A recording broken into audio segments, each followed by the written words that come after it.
artista muy importante que se llama Alberto Giacometti. ¿Le conocéis? Maybe. Maybe you know him. He's very great. He's the greatest, one of the greatest artists from Switzerland.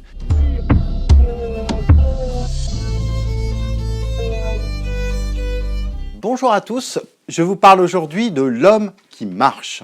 C'est une œuvre très connue, iconique, d'Alberto Giacometti, un artiste suisse né dans le Tessin, qui va faire partie d'une immense famille d'artistes, puisqu'on sait que nous avons le père qui est un artiste fauve, le fils qui va produire plutôt des objets de design, qui d'ailleurs va être très soutenu par Alberto, le cousin, et puis bien sûr, nous avons également un architecte. Alors une grande famille d'artistes suisses qui va, dès le départ, permettre au petit Alberto d'apprendre, de faire son apprentissage dans l'atelier et d'avoir une grande facilité, un don pour arriver à représenter les visages, l'âme un petit peu des personnages, dans la couleur et dans le style fauve de son père. Et très vite, la Suisse ne va plus lui suffire, il va partir pour ce qui était la grande capitale de l'art à l'époque, c'est-à-dire Paris, dans les années 20-30. On va passer de la peinture à la sculpture,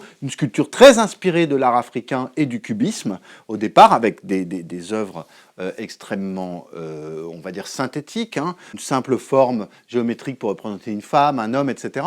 Puis, il sera débauché également pour faire partie du groupe surréaliste par André Breton, via l'entremise de Salvador Dali, qui cherche en fait un sculpteur surréaliste, parce qu'ils avaient bien sûr des peintres, des musiciens, des écrivains, des poètes, mais ils n'avaient pas de sculpteurs. Et il va faire une carrière très reconnue dans les années 30 à Paris, et d'une certaine façon, tout lui aura toujours été facile. Et puis arrive le grand moment de doute, le moment dans sa carrière qui va mener petit à petit à ce fameux homme qui marche. Je suis peut-être pas sculpteur du tout. J'ai l'impression que j'ai pas le sentiment de volume, non?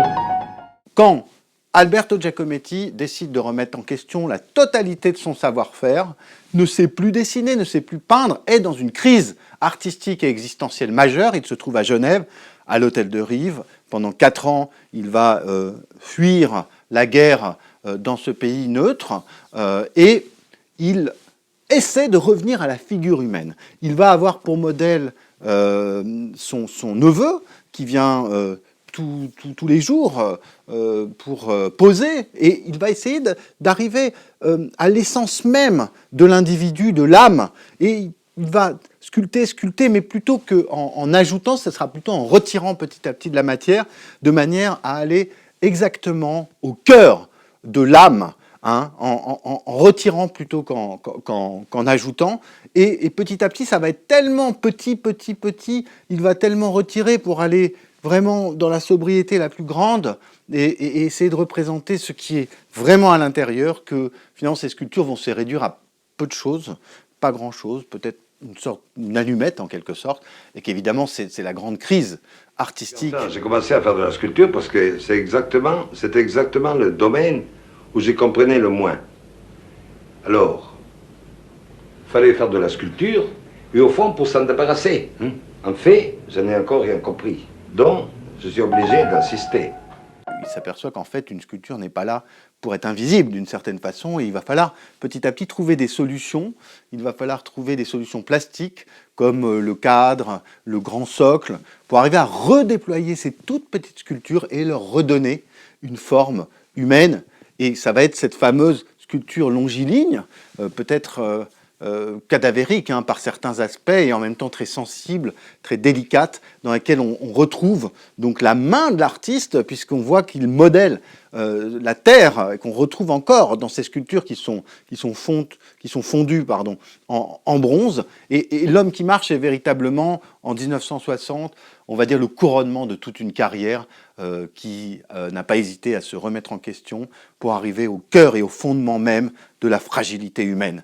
J'ai toujours l'impression ou le sentiment de la fragilité des êtres vivants. Comme si, à chaque instant, il faudrait une énergie formidable pour qu'ils puissent tenir debout instant par instant. Toujours dans la menace de s'écrouler. Et cet homme qui marche, c'est véritablement celui qui, après la barbarie de la Seconde Guerre mondiale et avant peut-être les grands cataclysmes de la fin du XXe siècle, va véritablement nous accorder un espoir, hein, puisqu'il est nu, il est sans vanité, il marche et d'une certaine façon, il permet à l'humanité d'aller de l'avant. Alors, merci et n'hésitez pas à venir voir l'homme qui marche. Wanna be hardcore.